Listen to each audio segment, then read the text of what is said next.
പ്രിയപ്പെട്ട സഹോദരന്മാരെ, മുഖാമുഖം ചൂടേറിയിരിക്കുകയാണ്. എൻ്റെ പേര് അഹമ്മദ്, ഞാൻ കൊണ്ടോട്ടിക്കാരനാണ്. ഞാൻ സൗദിയിൽ ജോലി ചെയ്യുന്നു. എൻ്റെ ചോദ്യം, ഹബീബായ റസൂലുള്ളാഹി സ്വല്ലല്ലാഹു അലൈഹി വസല്ലം തങ്ങളെ മാതാപിതാക്കൾ കാഫറുകളും അവർ ഖബറിൽ നരകശിക്ഷ അനുഭവിക്കുന്നവരുമാണ് എന്ന് മുജാഹിദ് പണ്ഡിതന്മാരുടെ പല കേസറ്റുകളിൽ നിന്നും ഞാൻ കേൾക്കാൻ സാധിച്ചിട്ടുണ്ട്.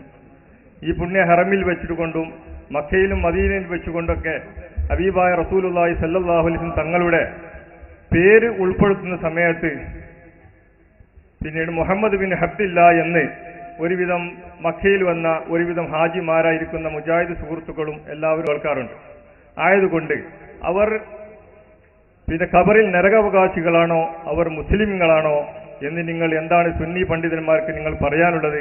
അവർ മുസ്ലിമുകളാണ്, അവർ സ്വർഗാവകാശികളാണ് നിങ്ങൾ പറയുന്നുണ്ടെങ്കിൽ ഏത് കിതാബിന്റെ അടിസ്ഥാനത്തിലാണ് അത് ഉദ്ധരിക്കുന്നത് എന്ന് വിനീതമായി അഭ്യർത്ഥിക്കുന്നു. ചോദ്യം, ആരംഭ റസൂലുള്ളാഹി സ്വല്ലല്ലാഹു അലൈഹി വസല്ലമ തങ്ങളുടെ മഹാത്മാക്കളായ മാതാപിതാക്കളെ കുറിച്ചാണ്. അവര് നജാത്തിന്റെ രക്ഷയുടെ ആളുകളാണ്. അവരൊരിക്കലും നരകത്തിലല്ല. അവർ അള്ളാഹുവിൽ നിന്നുള്ള പ്രത്യേകമായ സംരക്ഷണത്തിലും അള്ളാഹുവിൽ നിന്നുള്ള പ്രത്യേക കാരുണ്യത്തിലുമാണ്. അവർ സ്വർഗത്തിലാകുന്നു. അവർ ഒരിക്കലും നരകത്തിലല്ല എന്നാണ് ഇത് സംബന്ധമായി പണ്ഡിതന്മാരുടെ തീരുമാനം. ഈ വിഷയ സംബന്ധിയായി അദ്ദേഹം ചോദിക്കുന്നത് ഏത് കിതാബിലാണിത് പറഞ്ഞിട്ടുള്ളത് എന്നാണ്. ഒരു കിതാബല്ല, 40 കിതാബുകൾ ഈ വിഷയത്തിൽ മാത്രം രചിച്ചിട്ടുണ്ട്. ഈ നജാത്തി വാലിദയിൽ മുസ്തഫ, അള്ളാന്റെ റസൂലിന്റെ മാതാപിതാക്കൾ രക്ഷപ്പെട്ടവരാണ്, നരകത്തിന്റെ ആളുകളല്ല എന്ന് സ്ഥാപിച്ചുകൊണ്ട് 40 കിതാബുകൾ അല്ലാമ ബസ്സാം ബാറൂദ് ആധുനിക നല്ലൊരു മുഹഖിഖായ പണ്ഡിതനാണ്.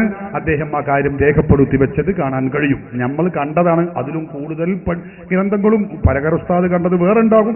ഞാൻ പറയുന്നത് അപ്പൊ ഒരുപാട് പണ്ഡിതന്മാർ ഈ വിഷയത്തിൽ രചിച്ചിട്ടുണ്ട്. ഇമാം ഹാഫിദ് ജലാലുദ്ദീൻ സുയൂത്തി റഹിമഹുല്ലാ ഈ വിഷയത്തിൽ മാത്രം 7 ഗ്രന്ഥങ്ങൾ രചിച്ചത് എന്റെ ശ്രദ്ധയിൽ തന്നെ പെട്ടിട്ടുണ്ട്. മസാലിക്കുൽ ഹുനഫ ഫീ നജാത്തി അബവയിൽ മുസ്തഫ എന്ന് പറയുന്ന ഗ്രന്ഥം അതിൽ ശ്രദ്ധേയമായതാണ്.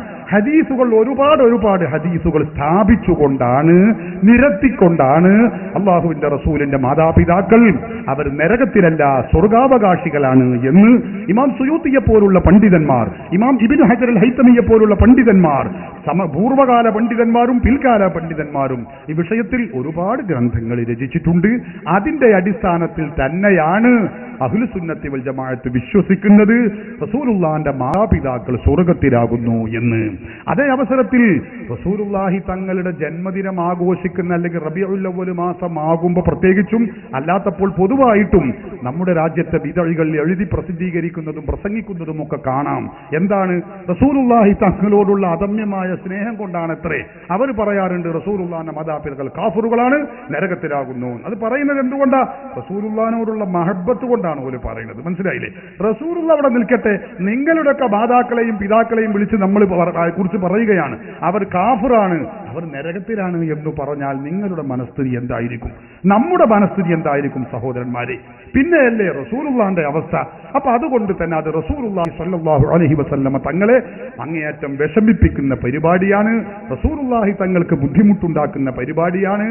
ആരംഭ റസൂലുള്ളാഹി സ്വല്ലല്ലാഹു അലൈഹി വസല്ലമ തങ്ങളെ അങ്ങേയറ്റം വിഷമിപ്പിക്കുന്ന, റസൂലുള്ളാഹി തങ്ങൾക്ക് ബുദ്ധിമുട്ടാക്കുന്ന പ്രവർത്തനം ചെയ്താൽ അല്ലാഹുവിന്റെ ഖുർആൻ പഠിപ്പിച്ചത് കാണാം.